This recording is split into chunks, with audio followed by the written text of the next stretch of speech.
핫! 북한학 캐롯! 안녕하세요! 소개는 한번 하죠? 아, 네. 저는 한신대학교 다니고 있고요. 동백이라고 합니다. 와, 이름 좋다. 네, 저는 문경환입니다. 네, 안녕하세요. 변은혜입니다. 야! 반갑습니다. 네. 팟 북한학개론은 우리가 잘 모르는 북한 사회 구석구석을 퀴즈로 알아보는 시간입니다. 오늘 주제가 뭐죠? 네, 오늘은 북한의 고아 정책에 대해서 살펴보겠습니다. 아, 고아. 그러고 보니까 북한에도 고아가 있겠네요. 우리도 고아원이 있잖아요. 근데 북한에도 고아원이 있어요? 네. 그런데 한 가지 짚어보자면 고아라는 표현이 부정적인 느낌을 많이 주잖아요. 그쵸. 그래서 요즘 국내에서는 고아원이라는 표현보다는 보육원, 시설 이런 식으로 많이 부릅니다. 북한에서도 고아원이라는 표현 쓰지 않고요. 네. 육아원, 애육원 이렇게 부릅니다. 아, 진짜요? 육아원, 애육원 두 가지 종류가 있는 거예요? 네, 그렇습니다. 자, 여기서 첫 번째 퀴즈 나갑니다. 네. 네, 뜬금없죠? 뜬금없는 퀴즈. 네. 육아원과 애육원 나이로 구분하는데 자, 갓난아기는 육아원에 들어가요. 네네네. 나중에 애육원으로 가는데 몇 살 때 갈까요? 아, 몇 살? 글쎄, 보통 어린지, 이런 거 막 얘기하면 안 되죠? 네. 얘기하세요. 뭐. 잠깐만요. 나 시간 좀 주세요. 시간 제한 없죠? 언제 되나요? 자, 다 쓰셨으면 네! 들어주세요. 짜잔, 짜잔! 자, 12개월. 네! 왜 12개월이에요? 왜냐하면 12개월 때 보통 뒤집나요? 걸어가나요? 애를 안 키워봐서 야, 왠지 한 살 정도 되면 돌잔치 하면서 올라가지 않을까라는 생각에 12개월 해봤습니다. 여기는 5살. 왜? 이게 갓난아기 때 육아원에 들어간다 했고 그 다음이어갖고 아무래도 학교 가기 전에 나이를 보면 5살이 적당하지 않을까. 5살. 그 5살이 혹시 만으로 5살이에요? 아니면 우리 나이로 보통? 우리 나이로 어린이집 갈 나이. 네. 이쪽이 좀 더 가까웠는데. 뭐예요? 정확하지는 않고 만 4세. 아, 진짜요? 네, 이때 보통 유치원에 입학을 하거든요. 왜요? 왜 이때 입학해요? 원래 북한에서는 만 4세 때 입학을 해요.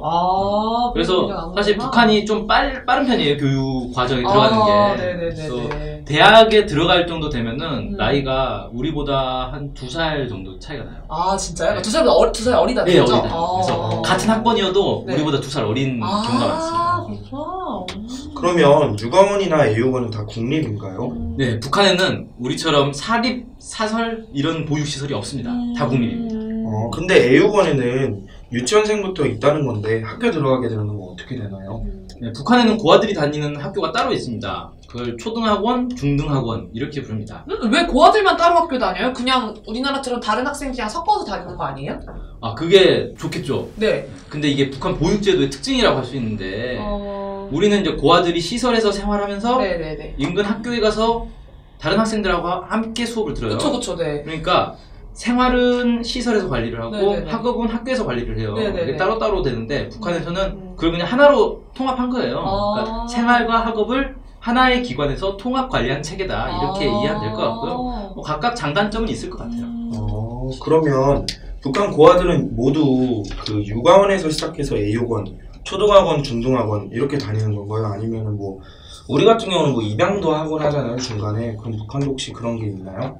네, 북한도 입양을 합니다. 아, 진짜요? 네. 그리고 우리보다 입양이 더 쉽습니다. 우리는 일정 수입이 있는 부부만 입양을 할 수 있어요. 그쵸. 그러니까 수입도 있어야 되고 또 결혼도 해야 되고. 기준도 엄청 까다롭잖아요. 네. 그리고 입양 비용도 만만치 않습니다. 맞아. 근데 북한에서는 부부가 아니어도 그냥 혼자 아직 결혼하기 전이어도 입양을 할 수가 있어요. 아, 진짜요? 근데 수입도 없고 결혼도 안 한 사람이면 입양할 때 좀 문제되지 않나요?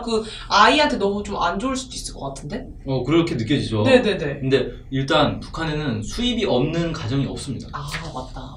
100% 직장에 배치돼요. 그러니까 고등학교 졸업하면 그다음부터 이제 돈을 벌기 시작합니다.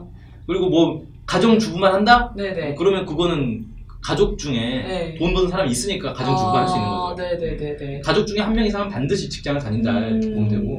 그러니까 결혼을 안 했어도 혼자 떨어져 사는 경우는 거의 없거든요. 그러니까 그런 경우는 이제 뭐 기숙사를 다닌다거나 그런 경우가 아닌 이상 다 부모랑 같이 산단 말이에요. 결혼하기 전에는. 그러니까 미혼이 입양을 해도 부모가 육아를 도와주기 때문에 큰 문제가 없는 것 같아요. 그래서 오히려 북한은 미혼 여성이 고아들을 입양해서 키우는 걸 처녀 어머니라고 부르면서 사회적으로 굉장히 칭송하는 분위기입니다. 천여어머니라 그러니까 그 기독교에서 많이들 말하는 동정녀가 떠오르네요. 그 둘은 좀 다른 의미긴 하지만요. 네. 네, 여기서 두 번째 문제 나갑니다. 어떤 문제일까요? 뜬금없는 문제. 북한의 네. 육아원, A육원에는 고아만 들어갈 수 있다. 맞으면 동그라미, 틀리면 X. 당연한 거 아니에요? 고아만. 아이들만. 그죠? 그 육아원이니까. 네네네, 동백이 같이. 저도. 네. 입장이 오늘. 두 번째 문제에서는 입장이 똑같습니다. 네네네. 자, 정답은 X입니다. 진짜요? 네. 왜요? 육아원인데요? 네. 자, 고아가 아니어도 고아원에 다닐 수가 있어요. 근데 이게 왜 보내지? 네네네. 사실 우리 경우도 마찬가지예요. 그러니까 보육시설에 고아만 있다고 다들 생각하는데 네. 실제로 가보면은 고아가 아닌 아이들도 꽤 많이 있어요. 그러니까 형편이 너무 안 좋아서 가정 경제가 너무 안 좋아서 그럴 수 있겠다. 그리고 뭐 직장 문제가 있어가지고 부모가 직장 문제가 있다거나 네네네네. 뭐 애를 키울 수 없는 경우가 있어요. 그런 경우에 이제 뭐 보통 이제 친척한테 맡기는 경우가 많은데 친척 맡길 만한 친척도 없는 경우가 있어요. 네네네. 이제 어린이집 종일반이라고 있는데 여기 비싸요 또. 그러니까 경제 형편이 안 되는 경우에 보육시설에 맡기는 경우가 종종 있어요. 진짜요? 근데 이해가 되면서도 좀 안 되는 거 처음 들어본 것 같아요, 진짜 그런 거는. 그쵸. 네네네. 네, 저는 사실 많이 봤어요, 이거를. 그래서, 이런 경우가 있구나, 알게 됐는데, 부모가 이제 자기 자식 맡긴 경우는, 이제 뭐, 한 달에 한 번이든 이렇게 보육시설 찾아가서 애들이랑 만나기도 하고, 그렇게 합니다. 자, 어쨌든, 북한에서도 마찬가지로, 부모 건강이 나쁘거나, 뭐 사고가 나거나, 이혼을 하거나, 뭐 여러 가지 이유로 육아를 할 수 없는 경우에, 육아원이나 애육원에 애를 맡기는 경우도 있다 그래요. 그리고 아주 특이한 경우도 있는데 새 쌍둥이 이상은 부모가 멀쩡히 있어도 육아원과 애육원에서 키워줍니다. 진짜요? 왜요? 왜 그걸? 새 쌍둥이 이상은 부모가 한꺼번에 키우기 너무 힘들기 때문에 육아원에서 맡아서 키워준다 그래요. 물론 이제 부모들이 수시로 찾아갈 수가 있죠. 아니 근데 약간 상황은 이해가 되지만 저 같으면 좀 잘 안 맡길 것 같아요. 왜냐면 고아원이란 이름 때문에 그런가 약간 좀 찝찝할 것 같은 그런 느낌적 느낌? 느낌 죄송합니다. 네, 그래요. 저도 사실 제 애를 고아들하고 같이 키운다? 좀 찝찝하죠. 그렇게 생각했는데 북한 사람들은 딱히 고아원이라고 생각하기보다는 그냥 타가소, 그러니까 뭐 어린이집 정도로 여기는 우리가 생각하는 얘기하는. 네, 그래서 그만큼 뭐 신뢰를 한다는 얘기다 볼 수 있겠고 그냥 우리 어린이집 종일반에 맡긴다 뭐 이런 비슷한 느낌인 것 같아요. 근데 저는 살면서 제 주변에서 고아원이나 이런 걸 한 번도 본 적이 없거든요. 북한에는 혹시 이런 시설이 얼마나 많나요? 네, 고아를 위한 시설은 도와 주요 시마다 설치를 합니다. 2015년 기준으로 육아원은 15개, 애육원은 12개. 그래서 육아원에 3,000명, 애육원에는 2,000명이 있다고 해요. 그래서 어린이로 이제 5,000명이 있는 거고 초중등학원은 합쳐서 15개 7,000명이 있다고 합니다. 진짜 근데 이렇게나 사실 많은 것 같은데 그냥 북한 이미지를 생각해 봤을 때는 근데 시설은 어느 정도인지 좀 궁금해요. 네, 최근 2, 3년 동안 북한이 육아원, 애육원 리모델링에 상당한 신경을 썼습니다. 평양을 시작으로 각 지역에 있는 시설들도 다 리모델링을 하고 있는데 사진을 보면 굉장히 고급임을 알 수 있습니다. 네, 국내는 물론이고 웬만한 선진국보다 더 시설면에서 고급으로 보입니다. 저기 보면 수영장도 있는 것 같아요. 와 대박. 근데 저는 그냥 옛날에 북한 어린이 옛날에 본 거죠, 그렇죠? 하면은 뼈만 약간 앙상하게 남은 굶주린 아이들 사진이 가장 먼저 떠오르는데 제가 본 사진이 가짜인가요? 아니면 여기서 트는 사진이 지금 가짜인가요? 네, 이게 둘 다 진짜라고 보면 됩니다. 그래요? 왜 그러냐면 20년 전에 고난행군 시절에는 먹을 게 부족해서 영양실조 걸린 아이들이 많았어요. 근데 요즘은 경제 형편이 좋아져서 보육시설에 투자도 많이 이루어지고 있습니다.